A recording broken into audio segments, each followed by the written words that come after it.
The day has finally come. The Dallas Mavericks are now championship contenders. They've got the pieces and the experience needed to go all the way this season. Stay tuned to find out why. The biggest new addition to the Mavs squad is their center, Dereck Lively, the 7-footer out of Duke University. There, he was named ACC All-Defense and ACC All-Freshman after his one-and-done campaign. When you watched him play in college, it was extremely obvious that it would carry over into the NBA. There are just certain players in college that stand out, and he was one of them. After being selected 18th overall by the Oklahoma City Thunder, he was immediately traded to the Dallas Mavericks. And as far as we've seen so far, the kid is legit, especially on the defensive end. And this shouldn't come as a surprise because before the draft, he had an interesting take on defense. And this showed everyone just how intelligent and passionate he was when it came to anchoring a defense. A lot of people have a misconception of blocking shots. It's not about you getting in front of the ball and getting in front of the person who is driving so you can get in between them and the rim.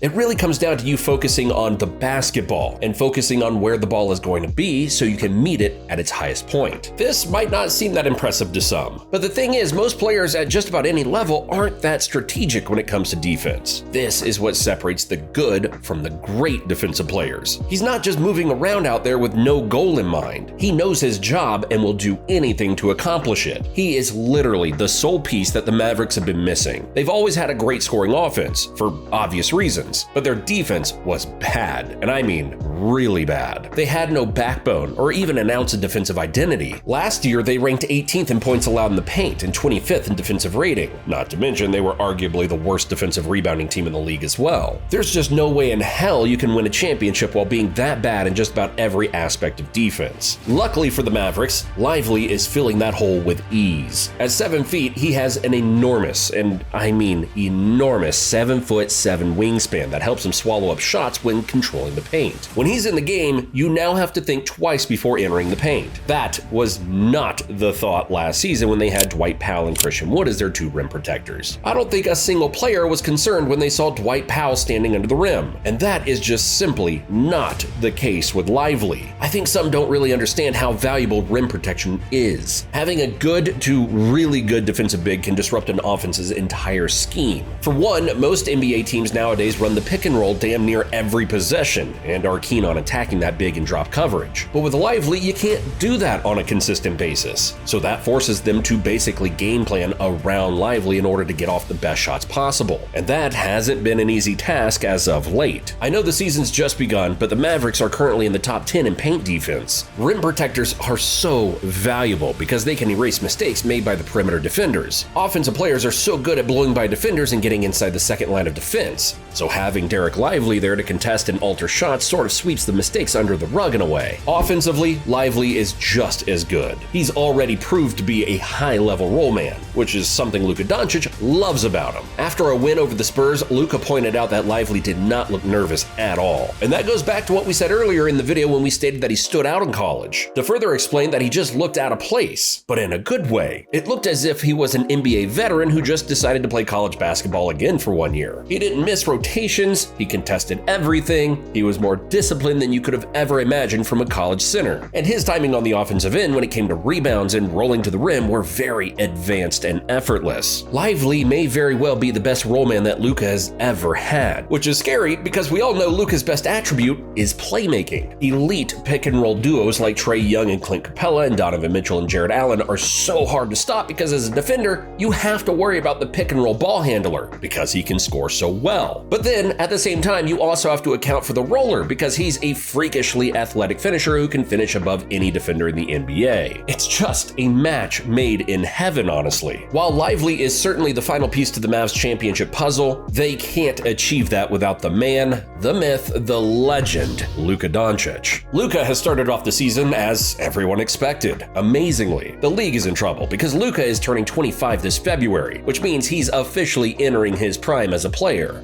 Yep, you heard that correctly. The guy who just had a 60-point triple-double last season is just now entering his prime. As long as Lively and others hold it down defensively, Luka can more than take care of the load offensively when it comes to running the offense and putting the ball in the hoop. Doncic has the perfect skill set and mindset to take a team to the finals. Just a couple of seasons ago, we saw what he was capable of by leading his Mavericks to just a series away from the finals. Now that he's playing on the best roster he's ever had, you can only imagine what he could do now. now. His ability to take over games against any team is why he's undoubtedly a top 5 player in this league. We just saw him drop nearly 50 points on the Brooklyn Nets, making 9 threes in the process, and that was against one of the most stacked defensive teams in the NBA. There is just no answer for him. He can either score himself or simply pick you apart with his elite passing. And I'm not trying to jump the gun or anything, but he's kind of in the same category as a Jokic, a Steph, or a Giannis when it comes to being unstoppable. There's just literally nothing you can do to stop them as a defense. All you can do is hope to outscore them on the other end and pray that Luka has an off night, which he rarely does. Then, of course, Luka can't be your only worry because they've also got Kyrie Irving. Although, as of late, he hasn't been the most efficient, we know it's only a matter of time before he turns into the Uncle Drew we all know and love. He's another player who heavily benefits from having Lively as a role man. Whether you believe it or not, Kyrie is a really good facilitator and decision maker with the ball in his hands. And with the way he can easily penetrate the lane, you better believe he'll be throwing those sneaky lob passes once the big steps out of the paint to contest. Overall, the trio of Luka, Kyrie, and Derek Lively is nearly enough to get to the finals. However, to maximize their chances, their role players have to show up big time on a consistent basis. One of those players being Tim Hardaway Jr. As the third option on offense, he has to deliver when needed, which is something he can do when healthy. He averaged 14 points last season on pretty good efficiency, and he's looked even better to start off the season. The 31-year-old veteran is playing his 5th year with Dallas, and there's a reason he's been around this long. Another player I know Mavericks fans want to stay around for a very long time is Grant Williams. He has started off the year scorching hot from 3 and has already shown off his versatile defense. When it comes to the defensive end, he and Derek Lively must do their jobs at a high level to ensure success further down the road. Williams is playing in the biggest role of his career because back in Boston, he was nowhere near the best defender on the team. They had Marcus Smart, Robert Williams, Al Horford, and even Jason Tatum ahead of him. So there really wasn't that much pressure on him to defend the best guys, nor was he heavily dependent on offensively either. Now in Dallas, that has totally changed. He is the only player on the roster who can truly play good defense on some of the best scorers in the NBA. He is officially a defensive stopper now. And while there are a few other important pieces like Maxi Kleber, Derek Jones, and Josh Green, those 4 guys we just went over will have the most control over the success of the team. Lively's development will be crucial. And I don't mean development over the next 2 or 3 years, I mean as early as this season. If he can continue to defend, rebound, and score like he's doing now, the Mavs are going to be a tough team to stop. Thanks for watching, and I'll see you in the next one.